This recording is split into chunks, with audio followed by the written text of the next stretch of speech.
বিসমিল্লাহির রহমানির রহিম। Hello everyone, আসসালামু আলাইকুম। কেমন আছেন সবাই? আশা করি আপনারা অনেক ভালো আছেন। আমিও আলহামদুলিল্লাহ আপনাদের দোয়া এবং ভালোবাসা অনেক ভালো আছি। শুক্রবার দিন মানে রিল্যাক্সের দিন, আর শুক্রবার দিনটা আসলে একদম রিল্যাক্স মোডে সকালবেলা ঘুম থেকে উঠি। আর দেরি করে ওঠার কারণে আমার কিন্তু অনেক ঝামেলা হয়ে যায়। আর ঝামেলা হলো বুদ্ধি আর টেকনিক করে আমি হাতে সব কিছু খুব অল্প সময়ে সামলাই, সেটাই শেয়ার করবো আজকে আপনাদের সাথে। গাইজ দেখেন, আজকে শুক্রবার, একটু ঘুম থেকে দেরি করে উঠছি। মানে এখন বাজে সকাল 10:30। আর এই কাজগুলা কখন শেষ করব, মাথা কি যে করতেছে। তারপরে হচ্ছে রান্না করব, কিন্তু কোনো ব্যাপার না, ইনশাল্লাহ 2 ঘন্টার ভিতরে টার্গেট নিয়ে সব কাজ আমি কমপ্লিট করব। একদিক দিয়ে ঘরের কাজ করব, আর একদিক দিয়ে আমি রান্না করব, দুটোই চালাবো। তো হচ্ছে আপনাদেরকে একটু দেখিয়ে দিলাম যে শুক্রবার আসলে মানে একটু অলস হয়ে যায়, ঘরের কাজ টাজ যে পরে করব। আজকে একটু ঘুমাইনি, মানে ছেলে মেয়ে পড়াশোনা করে, আর আমার পুরো সপ্তাহ হচ্ছে গিয়ে ওদের মতো রুটিন মাফিক চলতে হয়। কারণ আমি যদি দেরি করে ঘুম থেকে উঠি, তাহলে আমার বাচ্চাদেরকে ঘুম থেকে উঠিয়ে আমি মক্তবে দিতে পারবো না, দেন সকালে প্রাইভেটে দিতে পারবো না। সেজন্য আমি সকালে মন মতো ঘুমাতে পারি না। তো আজকে শুক্রবার, ছেলে মেয়েও ঘুমাইছে, আমিও ঘুমাইছি। এই তো আধা ঘন্টা হয় নাস্তা বানিয়ে খেলাম। আর হচ্ছে এখন এগুলো সব থালা বাটি যা আছে সব পরিষ্কার করব। রাতে পোড়া মুরগি আনছিলাম, ওইগুলো খাওয়া হয়েছে, ওইগুলো পরিষ্কার করা বাকি রয়েছে। তো এখানে আমি গরুর মাংসটা ভিজিয়ে দিয়েছি, কারণ হচ্ছে গরুর মাংসটা যদি ভিজে যায় তাহলে এই কিচেন রুমটা আগে পরিষ্কার করে রান্নাটা বসিয়ে দেন রুমের বাকি সব কিছু পরিষ্কার করব। আর হচ্ছে এই তো দেখেন ওয়ালের মধ্যে পানি দেওয়া শেষ। এখন মানে 3-4 দিন রেগুলার পানি দিয়েছে, এখন আর পানি দেবে না, এটা শুকাবে। শুকানোর পরে রুমের রঙের কাজ ধরবে। তো এখন আমার বাসাটা পুরো এলোমেলো হয়ে আছে। ইনশাআল্লাহ ইনশাআল্লাহ রং করার পরে দেখবেন আমার বাসাটা আমি কত সুন্দর করে গুছাই। আরও কিছু ফার্নিচার আনবো বাসার মধ্যে। আর ফার্নিচার কেনার কথা আমার আম্মু না করতেছে, যে হচ্ছে গিয়ে তত গ্রামের বাড়িতে অনেক ফার্নিচার আছে, তো এখানে ফার্নিচার আনার দরকার কি। কারণ আমার কিন্তু পুরো ফুল সেট সেগুন কাঠের ফার্নিচার আছে। তো এই জন্য আমি এখানে ফার্নিচার তেমন বেশি কিনি নাই বা বাড়ি থেকেও আনি নাই, কারণ ভাড়া বাড়ি তো স্থায়ী না। সেজন্য শুধু কিছুদিন আগে আপনাদেরকে তো দেখাইছি যে ড্রেসিং টেবিলটা আনছি, কারণ ড্রেসিং টেবিলের একটা প্রয়োজন পড়ে। বাড়িতে একটা আছে, আর 10 বছর আগেই আমি 35,000 টাকাতে বাড়ির ড্রেসিং টেবিলটা বানিয়েছিলাম। আর এটা আনছি, এটার দাম কমই। তো হচ্ছে দেখেন পুরো বাসা কি এলোমেলো হয়ে আছে। মেয়ে চলে গেছে প্রাইভেট, শুক্রবারও প্রাইভেট আছে। আর ছেলে একটু বাইরে খেলতে গেছে। আমি এখন ঘরের কাজটা শেষ করব। তারপরে হচ্ছে আমার ছেলে 1 ঘন্টা খেলে এসে গোসল টোসল করে জুমার নামাজ পড়তে চলে যাবে। আর মনে হয় বাইরে বৃষ্টি নেমেছে, মানে মনে মনে ভাবছি যে না আজকে কাপড় চোপড় ধোবো।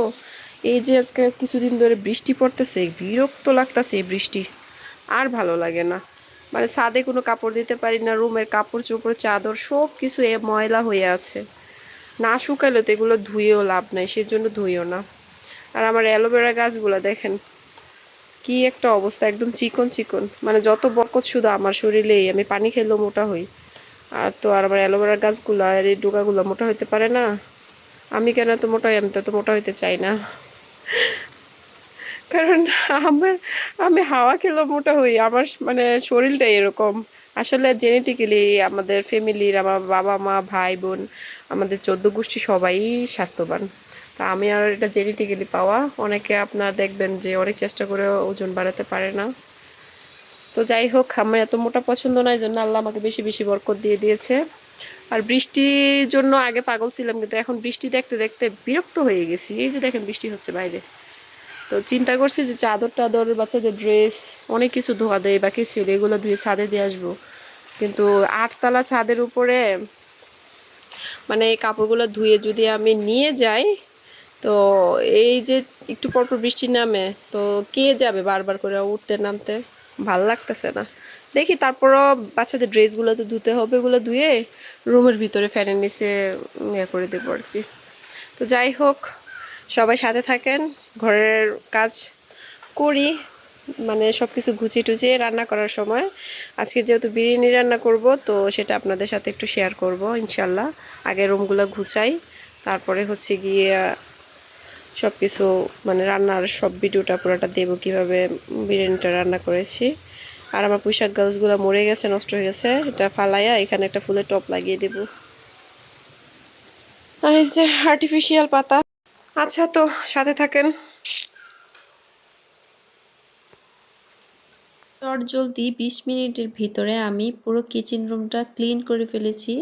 আপনারা তো দেখেছেন যে কতগুলো থালাবাটি ছিল বা হাঁড়ি পাতিলগুলা, সবগুলা আমি একদম মেজে পরিষ্কার করে সবগুলা জায়গা মতো রেখে আমি বেসিনটাও পরিষ্কার করে নিয়েছি।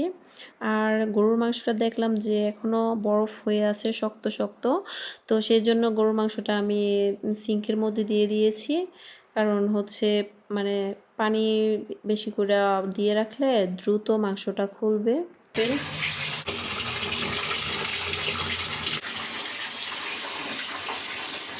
এখন হচ্ছে আমি বিরিয়ানি রান্না করার জন্য সব কিছু কেটে কেটে নেব, আর ওই দিক দিয়ে রুমগুলো গুছানো শেষ। তো সাথে থাকেন, বিরিয়ানিটা রান্না করার সময় আপনাদের সাথে রেখে বিরিয়ানি রান্না করব। খুব সহজে কিভাবে অল্প সময়ের ভিতরে মাটন বিরিয়ানি রান্না করব সেটা আপনাদের সাথে শেয়ার করব ইনশাআল্লাহ। আমি প্রথমে দুধ জাল বসিয়ে দিয়েছি, আর হচ্ছে আমি যেনার কাছে দুধ রোজ করেছি উনি একটু লেট করে আসে, প্রতিদিন 11টা-12টার দিকে এসে দুধ দিয়ে যায়। তো আমাদের বিল্ডিংয়ে আমাদের মানে পাশের প্রতিবেশী যারা আছে আমরা সবাই ওই চাচার কাছ থেকে দুধ রাখি। তো উনি হচ্ছে সবাইকে প্রতিদিন আধা কেজি করে দুধ দিয়ে যায়। আর হচ্ছে আমি দুধটা প্রথমে জাল করে নিয়েছি, যেহেতু উনি লেট করে দেয়, আমি লেট করতে চাইনি। তো এখানে আমি বিরিয়ানিটা বসিয়ে দিয়েছি, আর হচ্ছে এটা একদম অল্প সিম্পল ওয়েতে বিরিয়ানিটা রান্না করতেছি। যা শুধু আদা রসুন পেঁয়াজগুলো দিয়ে এটার উপরে আমি হচ্ছে বাসায় গরম মশলার গুঁড়া ছিল ওইটা দিয়েছি, একটু জিরার গুঁড়ো দিয়েছি, আর হচ্ছে রাঁধুনি বিরিয়ানি মিক্সড মশলাটা দিয়েছি। দিয়ে আমি কষিয়ে এখানে আমি গরুর মাংসগুলো ছোট ছোট ছোট ছোট পিস করে নিয়েছিলাম। তো হচ্ছে এই পিসগুলো আমি দিয়ে দিয়েছি, দিয়ে ভালো করে নেড়েচেড়ে কতক্ষণ কষিয়ে নিয়েছি।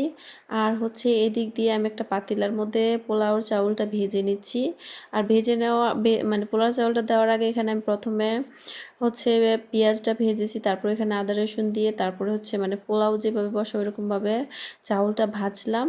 তো ভাজার পরে এখানে আমি যে ওই দিক দিয়ে মাংসটা কষাইছি আরেকটা কড়াইয়ের মধ্যে, ওই মাংসটা আমি এখন চাউলের মধ্যে দিয়ে দিলাম। আর দিয়ে হচ্ছে আমি এটা ভালো করে নেড়ে চেড়ে চাউলটার সাথে মাংসটা একদম মিক্সড করে ভাজা ভাজা করে নিচ্ছি। চাউলটা আপনি একটু বেশি করে ভালো করে ভাজবেন, তাহলে বিরিয়ানিটা খেতে টেস্ট লাগবে আর একদম ঝরঝরা হবে। তো সেই জন্য আমি কতক্ষণ এটাকে নেড়ে চেড়ে ভেজে নিয়েছি। আর শুক্রবার আসলে একটু ভালো মন্দ খেতে হয়, তো 2-3 দিন আগে মাংস টাংস অনেক কিছু রান্না হয়েছে।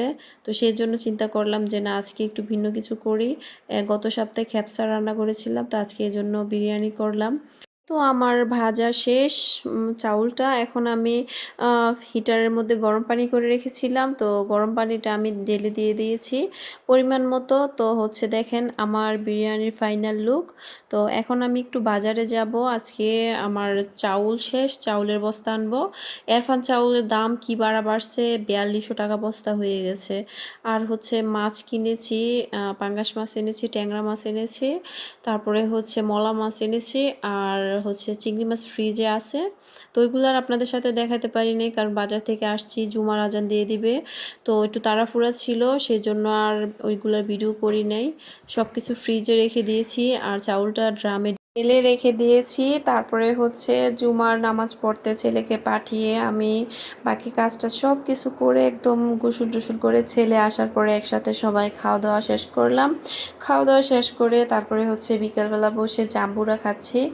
আর হচ্ছে জাম্বুরাটা আমার আম্মু গ্রামের বাড়ি থেকে এনেছিল, আমাকে অনেকগুলো দিয়ে গিয়েছিল। তো সবগুলো খাওয়া শেষ, এটা লাস্ট ছিল। আর এই জাম্বুরাটা অনেক মিষ্টি ছিল, কারণ হচ্ছে লাল জাম্বুরাগুলো কিন্তু এমনি তো একটু রসালো আর মিষ্টি হয় বেশি।